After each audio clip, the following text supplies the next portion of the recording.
Hola comunidad, pues os contamos, estamos aquí muy cerquita de la Catedral de Málaga, en un parque precioso, y estaba justamente hablando con mi amigo Cristóbal de las cosas que nos gustan a nosotros, que son las emociones, las terapias, las personas, y habían surgido una serie de cuestiones y hemos pensado, oye, pues esto podría ser bonito de compartirlo con la comunidad. Hola Cristóbal. Hola Natalia, guapa. Hola comunidad, hola a todos. Pues sí, estábamos hablando de unas cuestiones que nos resultaban bastante interesantes de compartir, porque son curiosas, ¿no?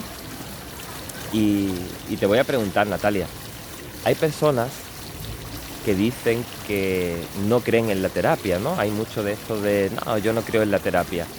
¿Tú qué crees que hay de fondo detrás de esa pregunta, o bueno, detrás de ese cuestionamiento, ¿no? Ujú. Bueno, pueden haber muchas cosas realmente, ¿vale? Lo primero básicamente es no conocer qué es la terapia, no saber realmente en qué consiste una terapia, ¿no? Porque esto es como todo, primero hay que quitar los mitos, ¿no? La terapia no es una cuestión de fe, no es yo creo en Dios o yo creo en la terapia, no es una cuestión de fe sin duda. Detrás de no creo en la terapia también puede haber una expresión velada de no creo que me des con la pastilla o des con la solución a mis problemas, porque total, yo sigo teniendo problemas con mi jefe, me sigue yendo mal en mi relación, sigo teniendo problemas con mis hijos, entonces tú no vas a poder solucionar mis problemas. Y efectivamente tienen toda la razón, el terapeuta no va a poder solucionar sus problemas, ¿no? Entonces la cuestión quizá habría que habría que profundizar en ella es, entonces, ¿qué es lo que ofrece una terapia? Una terapia, a fin de cuentas, es un espacio de exploración personal, porque la realidad es que estás viviendo unas circunstancias que te están despertando o están detonando en ti un dolor emocional. Claro que muchas veces, claro, el tema de las emociones, un tema que se habla mucho, pero del que se profundiza poco, ¿no?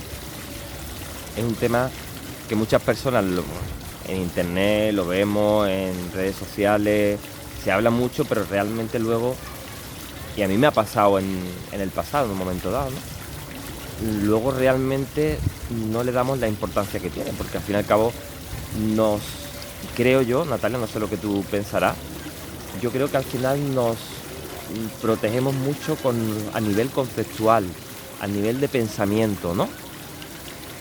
Entiendo que cuando dices que nos protegemos mucho, quieres decir que a pesar de que está la moda del sentir, en el fondo intelectualizamos mucho las emociones, ¿no? A eso me refería. Así es, así es. Yo creo que hay algo de eso. Y de hecho creo que tiene trampa la moda del sentir, ¿no? La gente cree que sentir es, por ejemplo, coger una almohada y ponerte a darle golpe a la almohada, ¿no? Y ya estoy sintiendo, ¿no?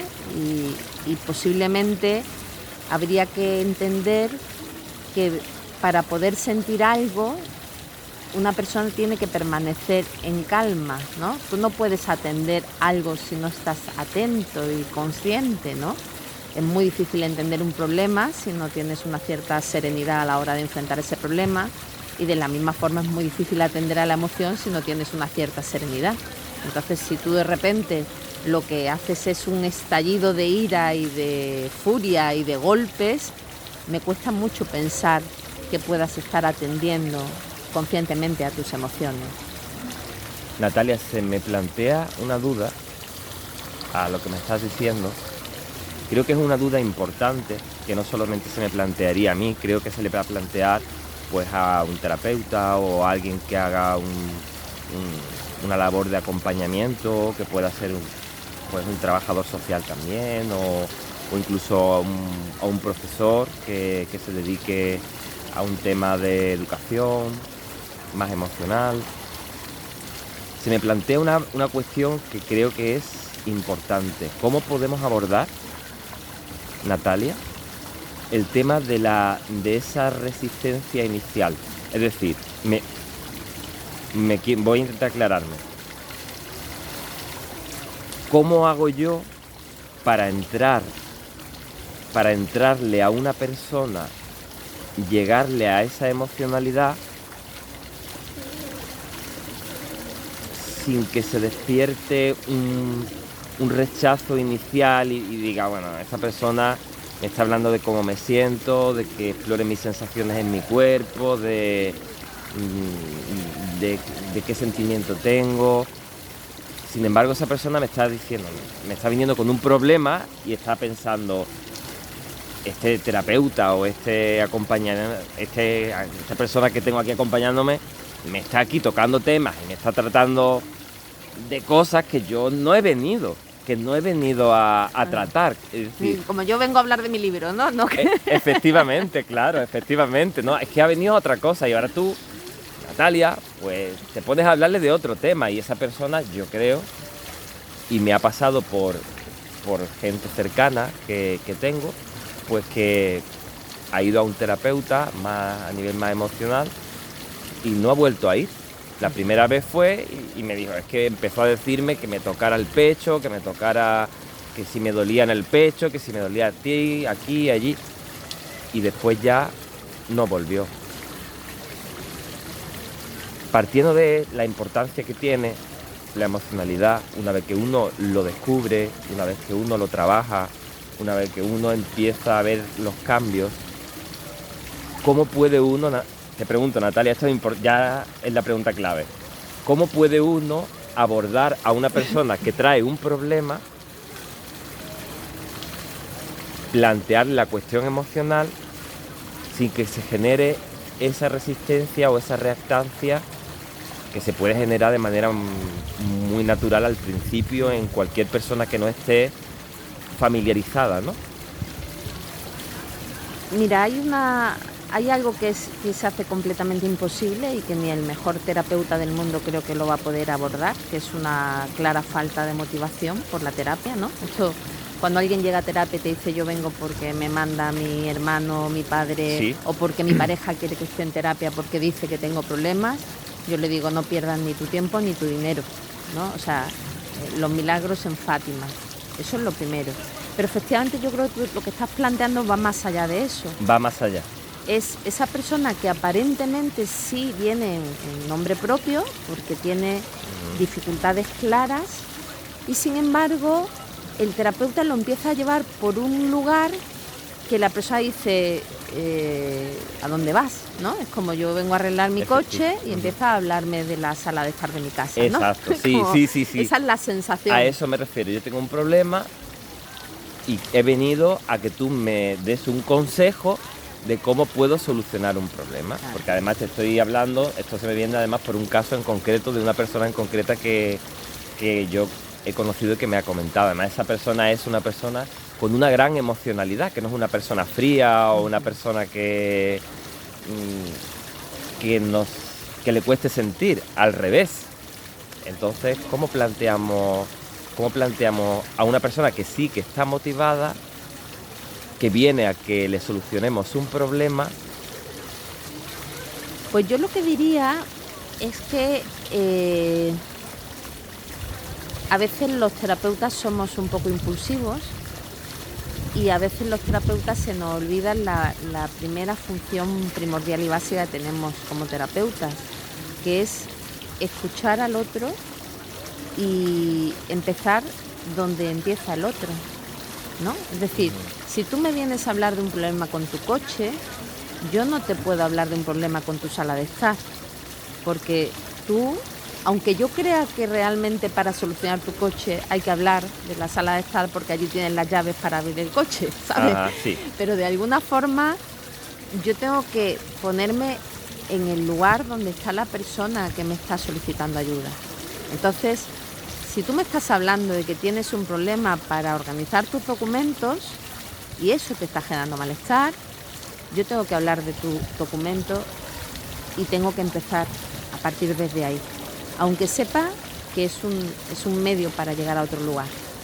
Y vale. Creo que a veces los terapeutas, en esa necesidad de dar la buena respuesta, se nos olvida que la mejor respuesta es aquella que acompaña al sujeto. Claro, si Si tú fueras capaz de transmitirle a una persona lo que tú ves cuando llevas un rato hablando con ella, de dónde realmente puede residir el problema, esa persona no tendría que estar en terapia. Está en terapia porque necesita a alguien que le acompañe para llegar desde donde está hasta donde tú intuyes que puede llegar. Vale. Vale, Natalia. Entonces entiendo a lo que has dicho, que en primer lugar lo que hay que hacer es no precipitarse, no dejarnos llevar por nuestra necesidad, los que tenemos un enfoque más emocional, nuestra necesidad de llevarlo al punto que nosotros queremos, sino ver en qué punto está esa persona, cuál es el problema que esa persona efectivamente cree que tiene, desde su perspectiva ir acompañándole poco a poco hasta llegar, claro, tenemos que escuchar, tenemos que ver de dónde viene, ¿no? Ir acompañándole y ver, cuando nosotros veamos que hemos llegado al punto, entonces ahí es cuando empezamos con el trabajo más emocional. No necesariamente. Es que el que tú me traigas un problema con organizar tus archivos no significa que a ti organizar archivos no te esté despertando emociones similares a las que te está produciendo el caos familiar que tienes. Pero hoy solo puedes hablar de eso, ¿no? Vale. Entonces la clave es, vamos a crear primero algo que es básico para que una terapia funcione, vamos a crear una buena alianza, necesito que tú te sientas cómodo hablando conmigo, necesito que estés en un espacio de confiabilidad, respeto por lo que tú traes, porque ese es el problema importante para ti en este momento. Yo no puedo minimizar eso, decir, no, ese no es tu problema, no pueden ser los archivos, tu problema es que tienes un caos en casa. No. Y desde ahí, desde los archivos, yo entro en tu emoción y te acompaño en ese malestar, te ayudo a explorar ese malestar. Y a lo mejor en esa primera exploración automáticamente conectas con el caos familiar que tienes en casa. Pero yo tengo que entrar desde donde vienes. Vale, será interesante que en otro momento pudiéramos compartir cómo hacemos para ir desde el punto inicial a ese punto donde podamos abordar el problema de fondo que trae, ¿no?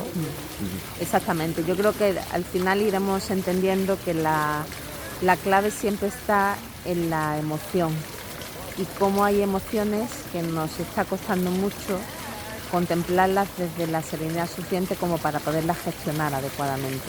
Pero la emoción es un denominador común porque hay muchas cosas que te despiertan la misma emoción. Bueno, Cristóbal, yo creo que con esto, para no aburrir mucho a la gente, lo vamos a dejar por hoy. Sí, ya seguiremos con nuestras charlas.